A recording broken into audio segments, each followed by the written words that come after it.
Hello, movie talk listeners. Welcome to the HooperCast Movie Hour YouTube page. Thanks for finding the show this way. I'm not sure how you did it and missed all the other versions of the show. We are a movie podcast. We like to talk about movies, movie news, movie industry stuff, and just fun things that we're watching and why we like them. It's a great discussion with me and my pal Dustin. We are both movie connoisseurs, film people, learned, college-educated film people with degrees in film and television production. And we love doing this show. We've been doing it for almost 9 years, and we enjoy it so much. If you've stumbled across this video on YouTube, fantastic. Glad to have you. Enjoy the video that you're about to see. It's only an abridged 30-minute version of the show. If you want to listen to the full episode, we prefer you go to our audio platforms on Spotify, Stitcher, iTunes, Radio Public, Google Podcasts, everywhere you get your podcasts, to listen to us in audio form.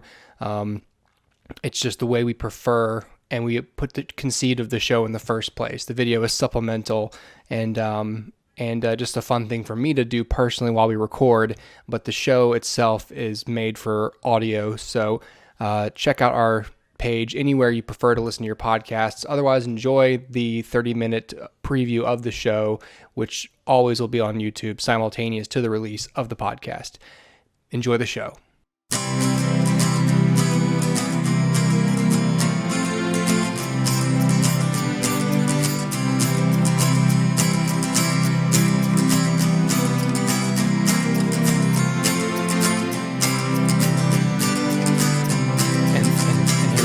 Hi, Dustin. Hey, Hooper. Welcome, everybody, to the HooperCast Movie Hour. It is I, Hooper, and he, Dustin. Here we are to discuss movies and movie-related things, as we are wont to do.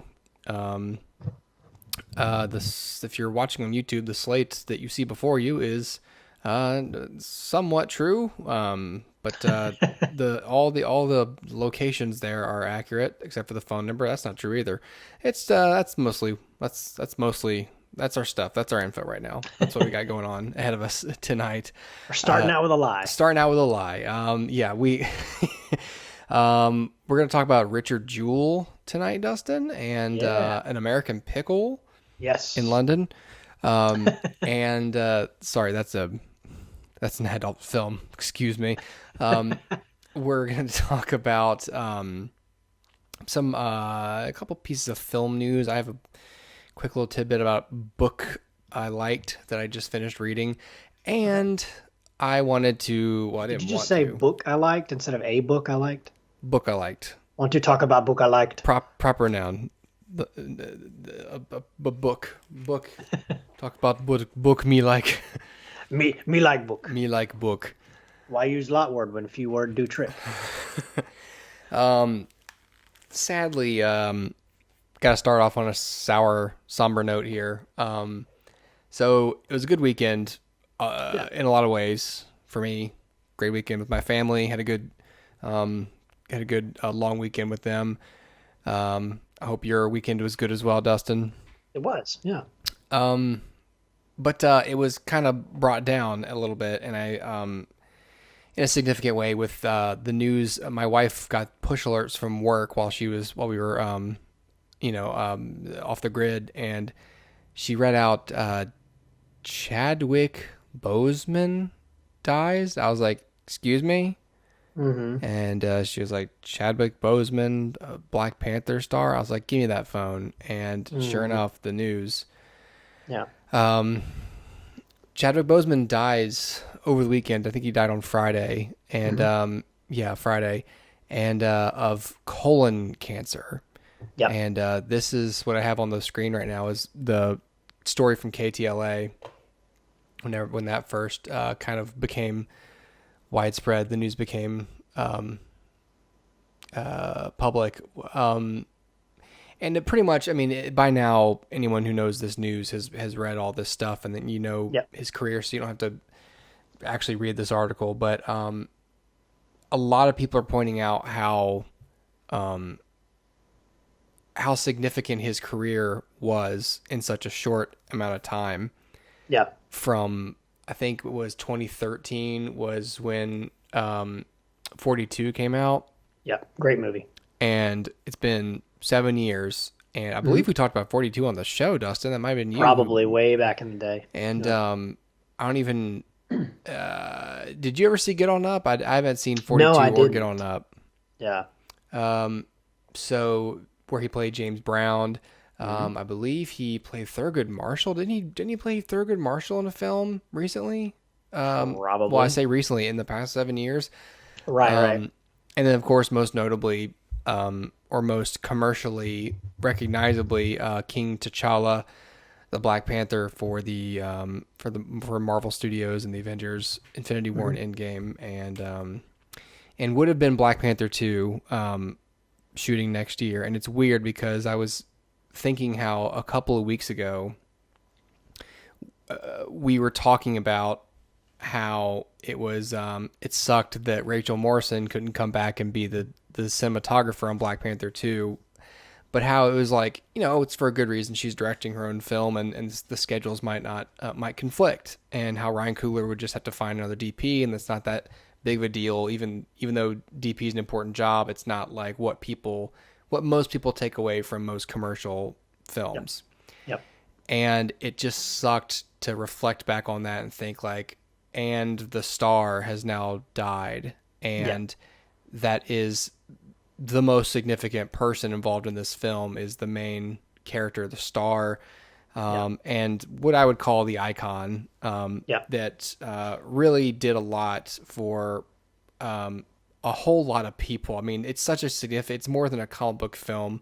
Hmm. It's a symbol to, you know black children, black adults, like just people representation, on screen, and being this big example of, here's what you can be, here's what you can aspire to, here's something a figure you can look up to, and conduct that you can hold yourself to as a standard, not just of the character of T'Challa, but the man Chadwick Boseman, who was, by all accounts of his peers, very very much like T'Challa in that he was,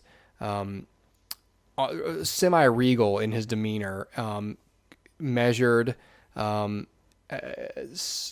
studious, Hmm. calm, peaceful, but strong, and a Hmm. leader. And it really sucked to hear that he died, not just because, oh no, Black Panther died, but like this person who meant so much to so many people and who did so much with his platform.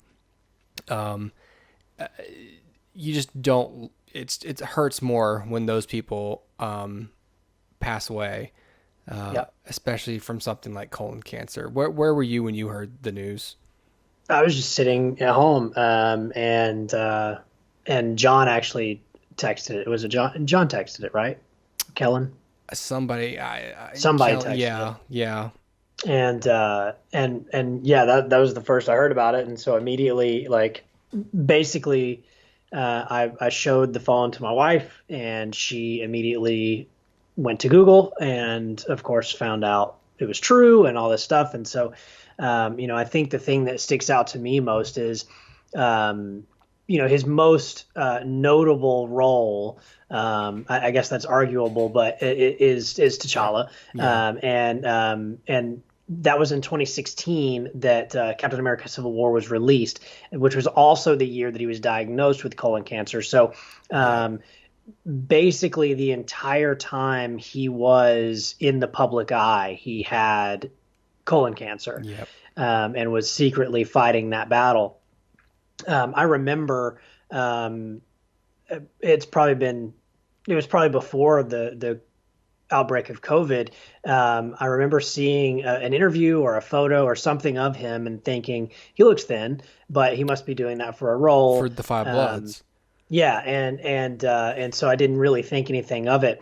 I know a lot of people are going back and looking. He did like a live stream in April, to raise some money for COVID relief, and yeah, I mean he looked thin, but what's so impressive, I think, is he did again, arguably his most important work, his most culturally significant work, um, during the time that he was fighting a battle that presumably nobody knew about.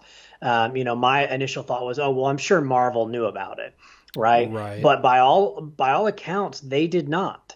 There's a statement by Ryan Coogler, which I think was released this morning, and he basically said like this: the past few months, I've been writing words for him to say, and so this is kind of a shock, and so yeah, the idea that maybe nobody knew about this apart from his friends and family, but his workplace associates may not have known, and how brave that is for him to say, you know what, let's make this about the work, let's do the work, and I don't need everybody kind of worrying about me, and I feel like that's commendable and respectable that he said, I'm going to give you the work, and I'm gonna do it to the best of my ability, which, by the way, just so happens to be so good that you didn't even know I was sick.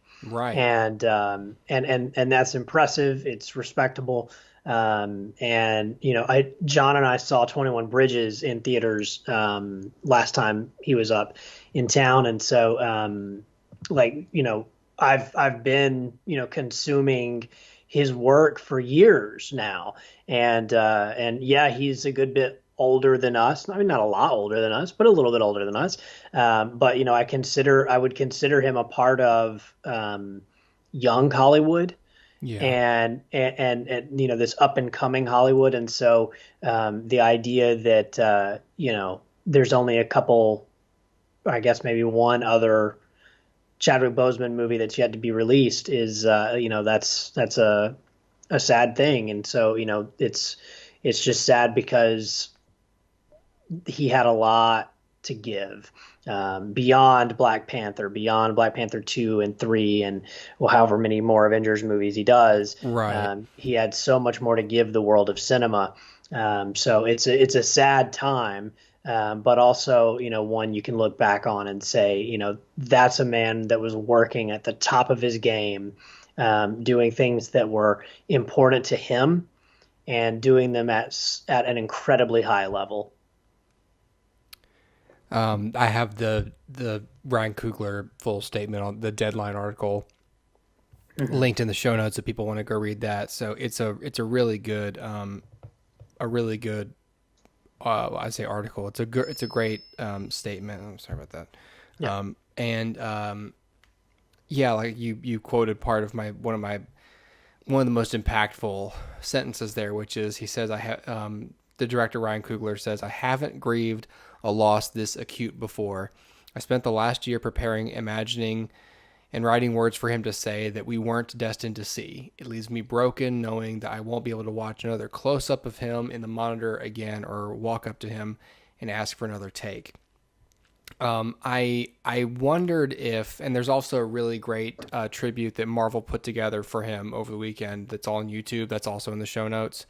And I wondered if Kevin Feige at least knew, if someone at Marvel, like high up, knew, because my thought would have been, of course, at a certain point you start thinking about what are they going to do? Like, how are they going to keep the franchise going? And of course, that's not nearly as important as, what his family is going through. But at a certain point, I'm sure, I know I'm sure it's already been discussed. Like, okay, where does this leave us? Because this film was supposed to shoot in February.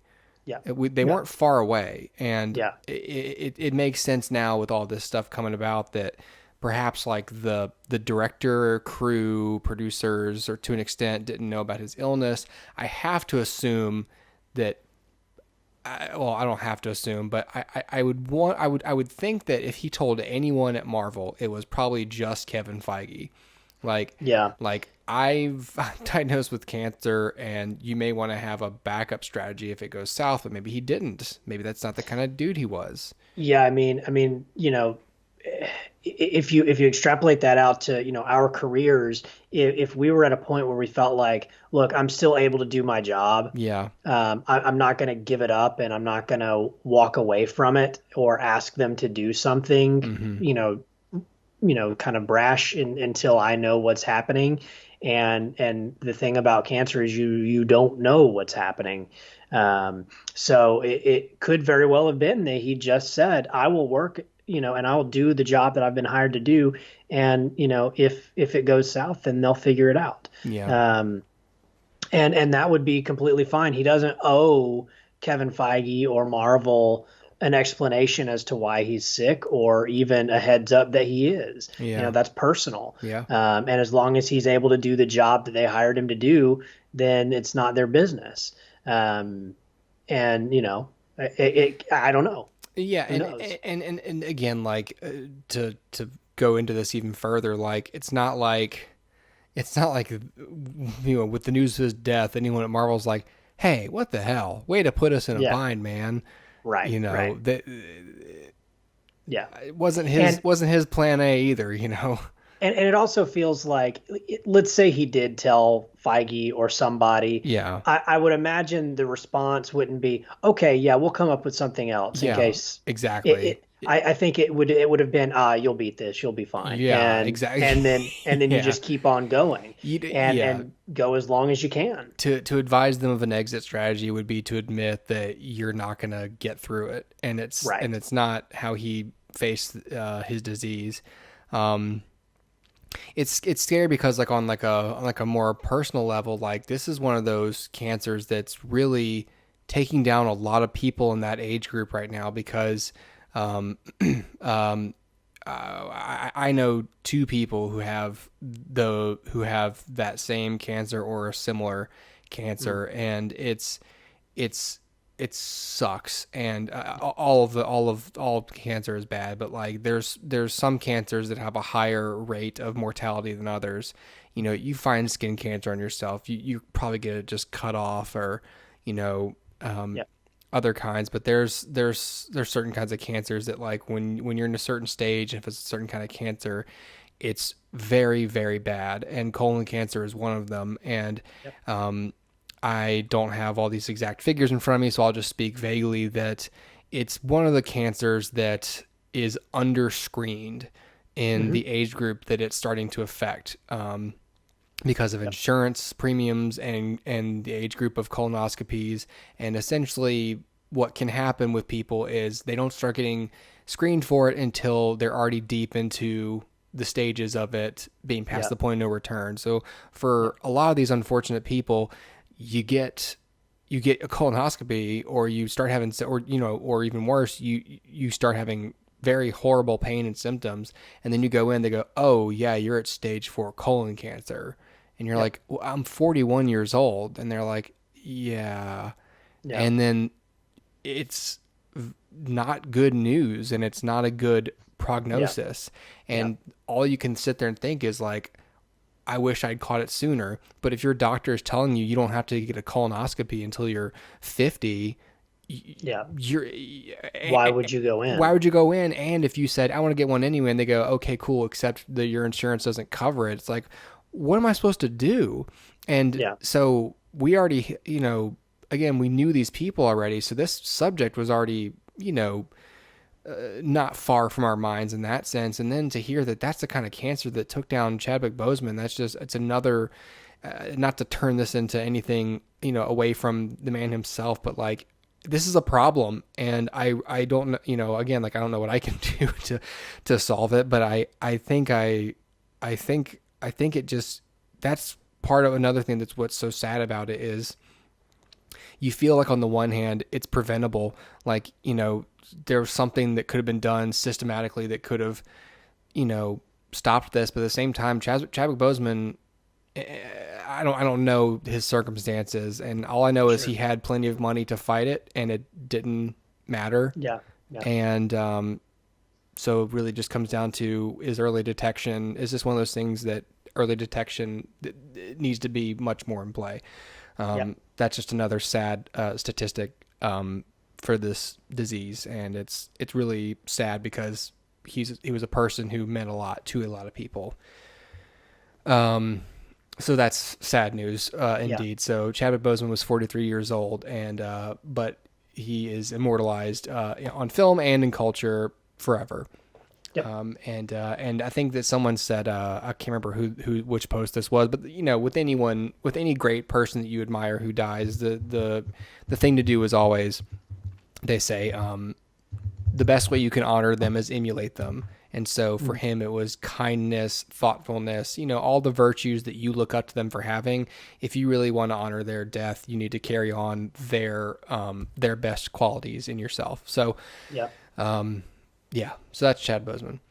Yep. I'm going to transition out of that a little bit before we hit the movies by talking about some other Marvel news that's neither good nor bad, just it is, because palate cleansers. This is just a teeny little article on Digital Spy about Peyton Reed, the director of Ant-Man and Ant-Man and the Wasp, saying that Ant-Man 3 is going to have Paul Rudd and Evangeline Lilly as equals. And the reason, again, it really is a nothing article. I only brought it up to mention how empty of a statement that is.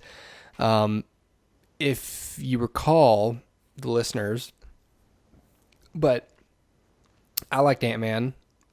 That was a fun movie. I love Ant-Man more in the movies that he is an ensemble part of, like Civil War and Avengers Endgame. Yep. I like him much more in those capacities. And I was not a big fan of Ant-Man and the Wasp because they seemed to be leaning too far on, putting the Wasp at the forefront, that they kind of turned the title character into a side character and didn't really further his story or his emotional arc any, in my opinion. Yeah. I think that's fair. I like Ant-Man and the Wasp more than the first one. Really? I do. Whoa. I didn't know this. Yeah, I thought the first one was just okay. It's Yeah. in the lower rankings. So is Ant-Man Yeah. and the Wasp probably, but I like it better. If only because it seemed to have more of a solidified tone and voice than the first one. That's fair. And being an ensemble, it's like they found their footing a little better in the sequel. And well, they went through all the stages of production with the same director. Yeah, exactly. That helps. But yeah, between Ant-Man and the Wasp and both of the Pims and then you have Lawrence Fishburne and all, like, it just felt a little more complete to me.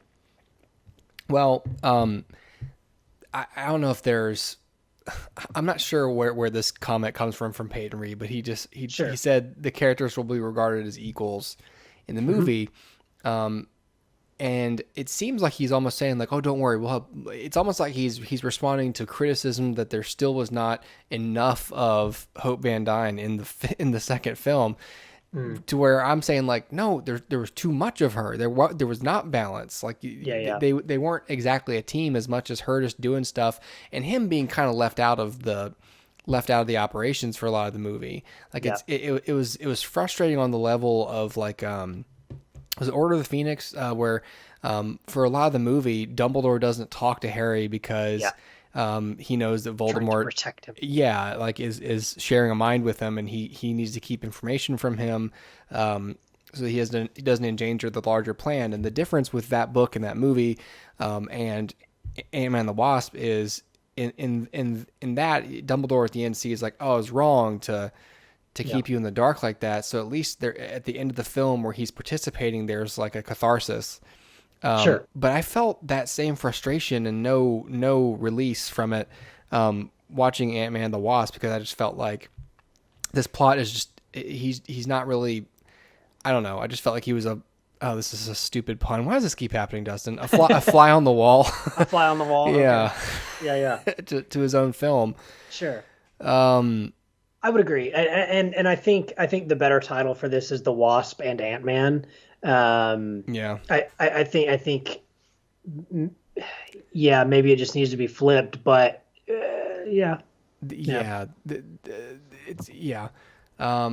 they said anyway, it's not, again, it's not sure, it's not really even worth mentioning, except for just, to me, it's like a little pet peeve. It's like, yes, balance would be great. I would love some balance. I just don't think I don't think it means what you think it means. Yeah. I don't think you understand what the kind of balance I'm hoping for.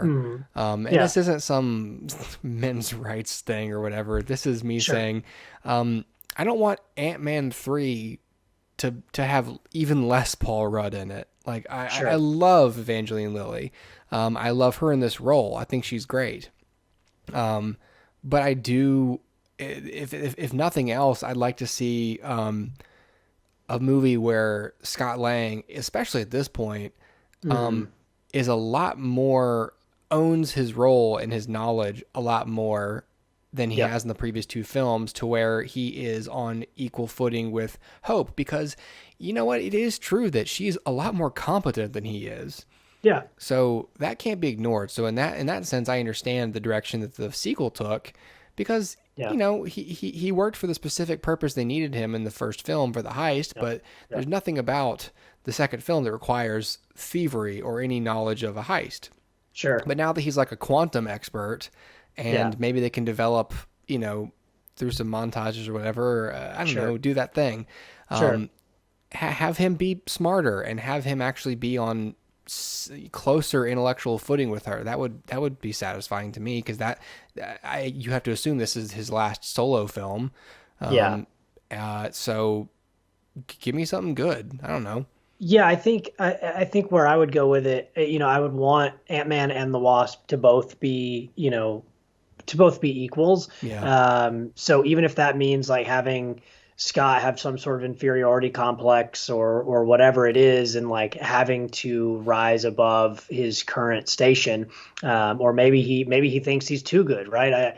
Now I've thought Thanos, like, yeah, you did too, but I did more, or whatever. I mean, they could go a million different ways with it, but give him like a good like flaw to overcome. And I would say incorporate the family. So you need to, I think they have to incorporate Hank and Janet to a very large degree, and also Scott Lang's now more grown daughter. Yeah. And incorporate her into it, and build like an Ant-Man family, if you will, where this becomes a family thing. I know that sounds Fantastic Four-ish, but this may be Fantastic Four-ish, and that's fine.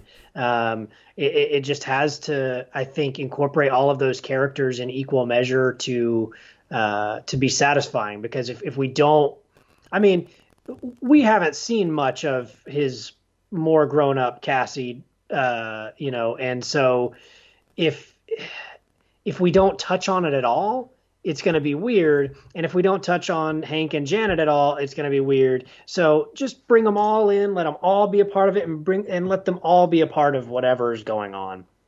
To whatever degree. And I don't know about his daughter in the comics at all.